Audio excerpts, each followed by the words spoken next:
जी okay, बहुत बहुत शुक्रिया आप आए। मैं सलमान सोज हूँ, मैं AICC member, all India Congress committee और मैं नेशनल स्पोक्स पर्सन हूँ। मुझे बहुत खुशी है कि आज आप हमसे जुड़े हैं और हमारे साथ मेरे बहुत ही मेरे हमसफर, मेरे दोस्त पवन खेरा जी हैं। ये कांग्रेस पार्टी के जो हमारा जो मीडिया डिपार्टमेंट है उसके चेयरमैन है और हमारे एक हिसाब से चीफ स्पोक्स पर्सन भी बनते हैं फिर। और फिर ये भी एआईसीसी मेंबर है। पवन जी कल हमारे साथ तारिक हमीद कर्रा साहब के साथ हमारे प्रदेश कांग्रेस कमेटी के हेडक्वार्टर पे थे और उन्होंने कल जम्मू कश्मीर के लिए इस असेंबली इंतखाबात के लिए हमारी पार्टी का जो मंशूर है, जो मैनिफेस्टो, उसको कल उन्होंने इशू किया। तो हमने सोचा कि हम आज आपके सामने यहाँ बारामूला जो डिस्ट्रिक्ट हेडक्वार्टर है, यहाँ पे अपने कुछ कैंडिडेट्स के साथ जो हमारे साथ बैठे भी हैं, यहाँ मीर इकबाल साहब बारामूला से बैठे हैं, यहाँ हाजी रशीद साहब सोपोर से बैठे हैं और यहाँ अशरफ जनाई साहब जो हैं वो नंगेट से बैठे हैं और दो हमारे नॉर्थ कश्मीर के कैंडिडेट, सबको इंट्रोड्यूस भी कराएंगे और मंशूर के बारे में आपको कुछ बताएंगे। पवन जी से कुछ सुनेंगे और फिर आपके सवाल जो भी होंगे हमारे लिए, हम उनका जवाब भी दे देंगे। तो मैं पवन जी को पहले इन्वाइट करता हूँ, फिर आपसे माफी भी, तो लेट हुए। हमारे साथी हाजी रशीद जी, मीर इकबाल जी, अरशद गनाई जी और मेरे साथ आदिल जी आए हैं। कल हमने जम्मू कश्मीर के लिए मैनिफेस्टो लॉन्च की। मैनिफेस्टो सिर्फ एक दस्तावेज नहीं है, सिर्फ एक कागज का पुलिंदा नहीं है। ये कश्मीर की आवाम की उम्मीदें, उनके ख्वाब, जो पिछले 10 साल किसी ने उस तरफ ध्यान नहीं दिया, ख्याल नहीं रखा, ये उन उम्मीदों का दस्तावेज है, उन ख्वाबों का दस्तावेज है। और राहुल गांधी जी से आप वाकिफ हैं, भारत जोड़ो यात्रा के दौरान, उससे पहले और उसके बाद भी जम्मू कश्मीर के साथ हुआ। जम्मू कश्मीर की जो पहचान है, जो आइडेंटिटी है, उस पर चोट मारी गई। पवन खेड़ा को कह देंगे कि सलमान सोज खोख हैं, खोख होता है ना, हाँ वो तो अभी भी करें। लेकिन समाज में एकता हो, संवाद हो, आपस में बातचीत बनती रहे, भाईचारा बना रहे, ये सबसे बड़े दुश्मन समाज के भाईचारे के। इसलिए पिछले 10 साल जम्मू कश्मीर को इतना पीछे कर दिया कि यहां का नौजवान आज नौकरी के लिए मोहताज है। पूरे देश में बेरोजगारी पे जम्मू कश्मीर को नंबर 2 पे ले आए। और कल सलमान साहब हमसे ज्यादा पढ़े लिखे हैं, बहुत पढ़ते लिखते हैं, इसलिए इनकी बात हम बहुत ध्यान से सुनते हैं। कल ये बता रहे थे कि महिलाओं की बेरोजगारी, क्योंकि हम गर्ल्स डिग्री कॉलेज में बैठे हैं तो वो जरूरी है बताना, महिलाओं की बेरोजगारी में पूरे हिंदुस्तान में जम्मू कश्मीर पहले दर्जे पर आ गए। इससे ज्यादा दुख और किस बात का होगा। पूरे सूबे में, हर हलके में जहां जाओ वहां सुनाई देता है कि पहले कभी ऐसा ड्रग्स की समस्या नहीं होती थी, अब ड्रग्स के झांसे में हमारा नौजवान आ गया। रोजगार है नहीं, ड्रग्स के नशे में धकेला जा रहा है नौजवान। और पूरे देश में जम्मू कश्मीर को बदनाम करने की एक साजिश थी जो पिछले 10 साल से रची गई। लगातार जम्मू कश्मीर को बदनाम किया गया। पूरे देश में कहीं ऐसा नहीं हुआ कि किसी राज्य को बोला आपकी हम डिमोशन कर रहे हैं, आज से आप राज्य नहीं हैं, आपका स्टेटहुड छीन लिया, आज से आप यूनियन टेरिटरी। ये कभी नहीं हुआ। ये सब बदलना जरूरी है। एक बहुत लंबी काली अंधेरी रात का खत्म होना जरूरी है, एक नई सुबह का आना जरूरी है, और वो इंडिया गठबंधन ही ला सकता है। खड़गे साहब आए थे कुछ दिनों पहले, राहुल जी आए थे, अब फिर आएंगे। सलमान जी आपको आने वाले दिनों में बताएंगे राहुल जी के प्रोग्राम, प्रियंका जी के प्रोग्राम, खड़गे साहब के प्रोग्राम। और वो सिर्फ इसलिए आना चाहते हैं कि जम्मू कश्मीर के दिल पे जो जख्म दिए गए हैं पिछले 10 साल में, उन पर मलहम लगाया जा सके। ये हमारा मैनिफेस्टो जो आपने कल देखा, इस मैनिफेस्टो, ये हमारे लिए कुरान, गीता, बाइबल, जो आप चाहें वो कह दें, ये हमारे लिए इतना इंपॉर्टेंट है, इतना महत्वपूर्ण है। क्योंकि जैसा मैंने कहा कि जो उम्मीदों की कब्रगाह बनी पिछले 10 साल में, नौजवानों की उम्मीदों की कब्रगाह कश्मीर को बनाया, उसको बदलना जरूरी है। और वो बदलेगा कब? जब आपके हक आपको मिल सके। हक सबसे ज्यादा मुझे लगता है बहुत इंपॉर्टेंट शब्द है, बहुत अच्छा लफ्ज है, और एक ऐसा लफ्ज है जो हमारे संविधान, हमारी कॉन्स्टिट्यूशन की नींव में ये शब्द है, ये लफ्ज है हक। नौजवान, जम्मू कश्मीर के नौजवान का हक, यहां की नौकरियों पर पहला हक उनका होना चाहिए, यहां के रिसोर्सेज पर पहला हक उनका होना चाहिए, यहां की बिजली, चिराग तले अंधेरा अगर किसी को देखना है तो यहां आकर देखें। बिजली बनेगी यहां, लेकिन यहां अंधेरा रहेगा। ये हक फिर से दिलवाना जरूरी है जम्मू कश्मीर के लोगों, यहां के अवाम को। यहां के रेत पे दूसरी बाहर की कंपनियां आकर यहां की रेत की माइनिंग करेंगी, तो यहां का आदमी क्या करेगा? यहां का नौजवान क्या करेगा? यहां का व्यापारी क्या करेगा? इसलिए हमने सबसे पहली बात रखी कि हमारी रियासत, हमारा हक, जो स्टेटहुड छीनी है, वो फिर से देनी जरूरी है, वो हम दे के रहेंगे। और नौकरी के बारे में इसलिए हम बार बार कहते हैं कि भारत जोड़ो यात्रा के दौरान भी यहां के नौजवान जब राहुल गांधी जी से मिलते थे तो सबसे पहली बात बेरोजगारी की करते थे कि साहब नौकरी नहीं है, डिग्री है लेकिन नौकरी नहीं। तो इसलिए हमारी नौकरी हमारा हक, और यहां के नौजवान का पहला हक होना चाहिए यहां की नौकरी। और जो बेरोजगारी भत्ता है, जो अलावेंस है, वो हमने घोषणा की है कि 3,500 रुपए पर मंथ हम यहां के बेरोजगार नौजवानों को देंगे जब तक उनको नौकरी नहीं मिल जाती। हमारी बिजली हमारा हक, ये मैंने आपको पहले भी कहा कि 100 यूनिट हर महीने बीपीएल कैटेगरी को मुफ्त बिजली मिलेगी जब इंडिया की सरकार, इंडिया गठबंधन की सरकार यहां बनेगी। हमारी जमीन हमारा हक छीन लिया आपसे, बाहर के लोग आकर, लेकिन यहां के लोगों की जमीन का पहला हक यहीं के लोगों को होना चाहिए। और 99 साल की लीज का पट्टा जो बिना जमीन के किसान हैं, भूमिहीन किसान हैं, जो टेनेंट फार्मिंग करते हैं, उनको दिया जाए। हर जिले में 2500 करोड़ का एक फंड इरिगेशन स्कीम्स के लिए होगा, बहुत जरूरी है यहां इरिगेशन, कमी है इरिगेशन। महिला सम्मान हमारा हक, जो महिलाएं हैं 3,000 रुपए मंथली उनको असिस्टेंस मिलेगा, जो महिलाओं, जो फीमेल हेड ऑफ फैमिली है। यहां की भाषा में, जुबान में हमारे सलमान साहब अच्छी तरह समझा पाएंगे इस बात को। अच्छी सेहत हमारा हक, कोविड के दौरान हमने देखा हर परिवार में, हर मोहल्ले में, हर गली में, हर गांव में कोई ना कोई मातम मनाते हुए सुनाई दिया है, दिखाई दिया। हम सब के परिवारों में भी कोई गवाया। हम उस वक्त समझ में आया कि अच्छी सेहत की सुविधाएं कितनी जरूरी हैं, वो सहूलियत कितनी जरूरी है और कितनी कमी है उस सहूलियत। तो 25 लाख रुपए का हेल्थ इंश्योरेंस और आधे घंटे में वो सहूलियत मिल सके किसी मरीज को, ये हमारा वादा है कि ये हक आपको मिलेगा। किसान सम्मान, ये बहुत इंपॉर्टेंट है।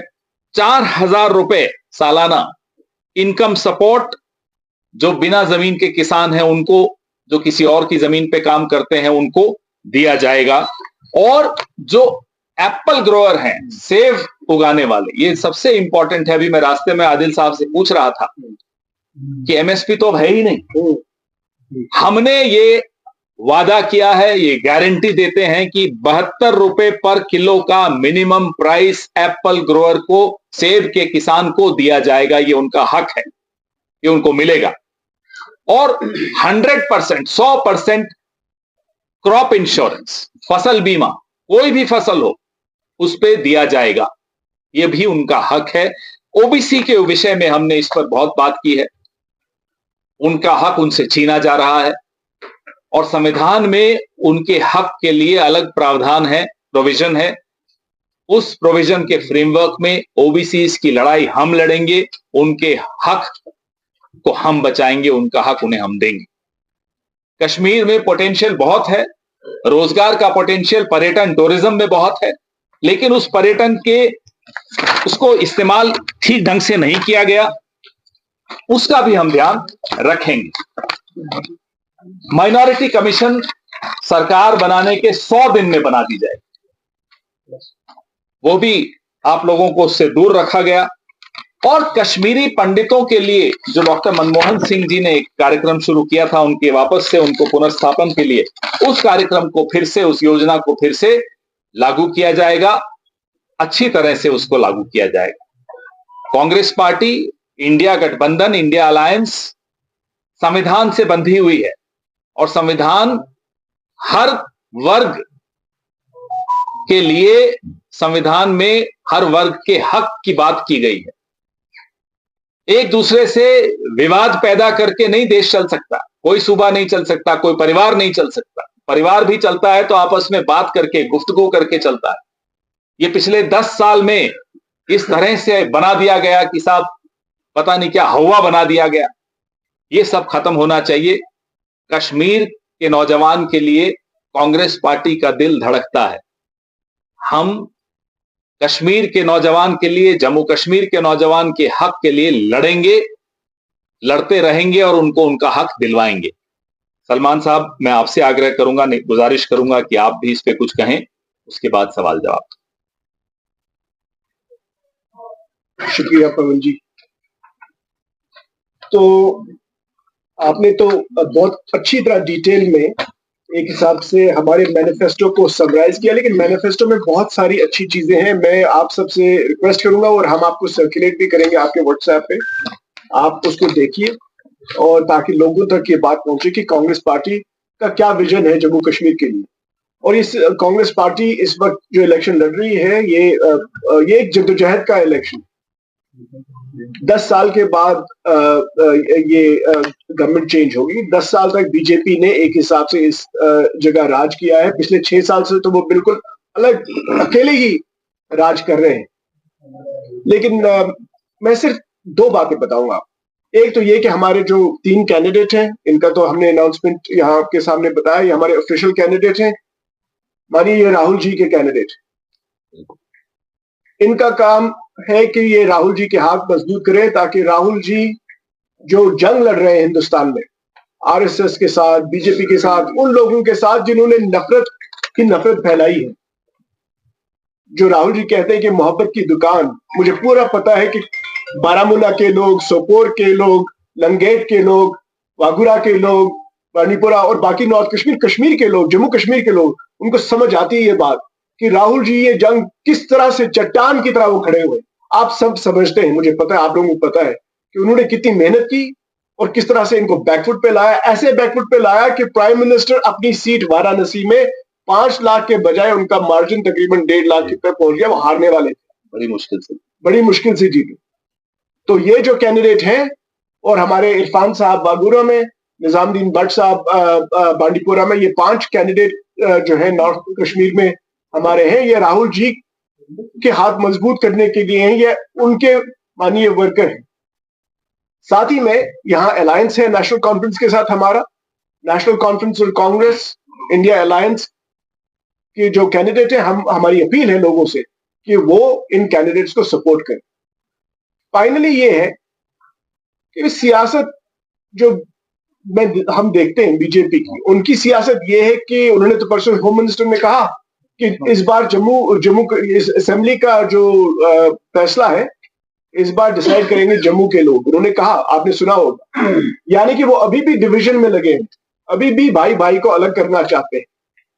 और उनकी ये भी चाल है, और बहुत देर से चाल है, और चाल ऐसी जो बार बार फेल हो रही है कि किसी प्रॉक्सी को खड़े कर दो, वो वहां से यहाँ उनको बोलते कि आप नरेंद्र मोदी को, बीजेपी को गालियां दो, फिर वो जम्मू में जाते हो कहते हैं देखो ये कश्मीरी लोग क्या कर रहे हैं। आप समझे ना, इनकी सियासत यही है। इट्स वेरी क्लियर, इनकी सियासत ये है कि यहाँ पे कुछ लोगों को खड़ा करो, वो मोदी बीजेपी के खिलाफ बोलेंगे, अंदरूनी मिलते रहते हैं, हमें पता है वो मिलते रहते हैं, और फिर पोलराइज करने की कोशिश। और देखो उसने क्या बोल दिया कश्मीर में, ये वापस आएंगे यही लोग, जम्मू के लोग वो बोलते हैं। लेकिन इस बार जम्मू और कश्मीर के लोग एक, इस बार जो रिजेंटमेंट बीजेपी के खिलाफ है और उनके प्रॉक्सीज के खिलाफ है, इस बार उनको जवाब मिल जाएगा। यहाँ पे इंडिया अलायंस की सरकार होगी और वो सरकार लोगों की सरकार होगी, क्योंकि यहाँ के लोगों ने बहुत जख्म उठाए। अब वो टाइम खत्म होने वाला है। हम इलेक्शन का वेट कर रहे हैं, कल इलेक्शन का पहला फेज है और इंशाल्लाह जीत हमारी होगी, क्योंकि हम सच के साथ हैं। शुक्रिया। सो साहब, इंजीनियर रशीद भी मैदान में है, तो जमात इस्लामी ने उनको सपोर्ट किया, तो किस नजर से देखते हो आप इस चीज को? मैं भी जवाब दूंगा, पवन जी भी देंगे। मैं लेकिन सिर्फ ये कहूं कि मुझे ये पता नहीं कि Jamaat Islami as an organisation भी है कि नहीं है, बैंड है नहीं है, और जिसको इलेक्शन लड़ना है वो लड़े, उनका हक है वो लड़े।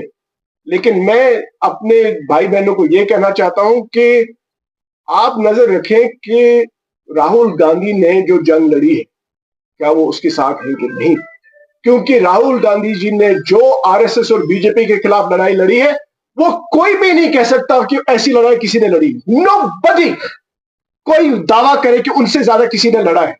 तो जिस साइड राहुल गांधी जी खड़े हैं उसी साइड मुझे लगता है मेरे कश्मीरी भाई बहन खड़े होने चाहिए। अमित शाह ने कल किश्तवाड़ में बोला है कि अगर यहाँ पे कांग्रेस जो है ये मिलिटेंट्स का बैकबोन है। हाँ, उसके पिछले 5 साल में अगर अमित शाह की मंत्रालय का आंकड़ा आपको मैं रखता हूं, 2075 से ऊपर आतंकी हमले हुए, वारदातें हुई, जिसमें आम आदमी, सुरक्षा बल, कई लोगों ने जान गंवाई। उसमें से 40% जम्मू रीजन में हो गए, जहां कभी नहीं होता। ये अमित शाह का अपना रिपोर्ट कार्ड है। यहां आने से पहले वो अपना रिपोर्ट कार्ड खुद पढ़ के आ जाते तो शायद ये ना बोलते। और मेरे भाई सलमान सोज जी ने बड़ी अच्छी बात कही, अगर पूरे देश में बीजेपी किसी से डरती है, किसी के आगे थर थर कांपती है, तो उस शख्स का नाम है राहुल गांधी, और कुछ नहीं है, और कोई नहीं है। कांग्रेस और कांग्रेस के साथ जो मिलकर चुनाव हैं, सिर्फ वो लोग बीजेपी का मुकाबला कर पाएंगे। बाकी सब समझ लीजिए बीजेपी के लिए खेल रहे हैं, उनको सत्ता में लाने की कोशिश कर रहे हैं, उनको बैकडोर से पावर में लाने की कोशिश कर रहे हैं। जम्मू कश्मीर के हमारे भाई बहन ये बात अच्छी तरह समझते हैं। और इस जो टेररिज्म का आपने पूछा, पवन जी का मैं थोड़ा ऐड करता हूं। आप लोग डेटा देख सकते हैं, पिछले 5 साल, 2019 में, कहते हैं ना 2019 के बाद तो जन्नत बन गया, सब कुछ है ना। 2019 से लेकर 2023 के 5 साल बनते हैं। आप उसमें देखिए टेररिस्ट किलिंग्स कितनी हुई और कितने इंसिडेंट हुए, उसको आप कंपेयर कीजिए 2011 से 2015 में। 2011 to 15 के भी 5 साल है, उधर कम था, इसमें ज्यादा है, बढ़ गया, तो बढ़ गया है। और खासतौर से अब ये जम्मू रीजन में शिफ्ट हो रहा है। तो ये जो कहते हैं, मैं आपको इनकरेज करता हूं, आप डेटा देखिए, डेटा के हिसाब से जो भी होम मिनिस्टर कहते हैं, मनमोहन, ये प्राइम मिनिस्टर मोदी भी आए, बीजेपी वाले तो कहते हैं टेररिज्म का खात्मा हो गया। सब पिछले 35 साल में, और हमने देखा है 35 साल में यहाँ पे कितनी मुसीबत का हमने अपनी मुसीबतें उठाई हैं। पिछले 35 साल में जिस साल में सबसे कम टेररिज्म हुआ, killings, and 2012, 2012, not 2019, not 2020, not 21, 22, 23, 2012। आप लोगों को याद है पंचायत का इलेक्शन, 85-90% वोटर पार्टिसिपेशन थी। क्या कहते हैं ये लोग हमको? सो साहब, दिल्ली में अरविंद केजरीवाल बोल रहा है कि मैं रिजाइन दे दूंगा चीफ मिनिस्टर, तो कांग्रेस यहाँ पे किस तरह देखते हो इस चीज को? देखिए, मैं इस इलेक्शन की बात करना चाहता हूँ। केजरीवाल जी करें जो करना है, इस इलेक्शन की बात करते ना, क्योंकि हमारे लोगों को थोड़ी इन्फॉर्मेशन मिलनी चाहिए। कल लास्ट फेज, फर्स्ट फेज है साउथ कश्मीर में, तो किस तरह देखते हो, किस तरह वोटिंग वहां पे हो जाएगा? जहां तक वोटिंग का सवाल है, मुझे लगता है कि वोटिंग अच्छी खासी होगी। क्यों? क्योंकि लोगों के दिल जले हैं, उनके पास एक मौका आया है कि वो इनको रास्ता दिखाए। मुझे पूरा यकीन है कि जम्मू कश्मीर के लोग इनको इस बार रास्ता दिखाएंगे, इनको उखाड़ के फेंक देंगे बाहर का रास्ता, क्योंकि इन्होंने बाहर वालों को काफी कर दिया। मैं जैसे इन्होंने कहा ना, इन्होंने तो ऐसी हालत हमारी बनाई कि जहां पे तो हमारी रेत पे हमारा हक नहीं है। ये कौन होते हैं? ये हमारे जम्मू कश्मीर हमारा है, हमारा, इट इज आवर्स, और उसके लिए हम लड़ेंगे और हम ये हक यहां के लोगों को दिलवाएंगे। By the way, please keep in mind, ये कहते हैं बीजेपी वाले, और कल तो ये कह रहे थे कि हम स्टेटहुड दिलवा सकते हैं। एक तो आपने हमारा स्टेटहुड लिया और अब आप हमारे साथ मजाक कर रहे हैं। लेकिन राहुल जी ने कहा, वो जब आए थे यहां, उन्होंने क्या कहा? उन्होंने कहा बीजेपी चाहे या ना चाहे, जम्मू कश्मीर के लोगों का हक है स्टेटहुड, वो हम दिलवा के ही रहेंगे, बस। Thank you sir. Sir request है सर, मैनिफेस्टो डिस्प्ले कीजिए। हाँ, ये आपको देखिए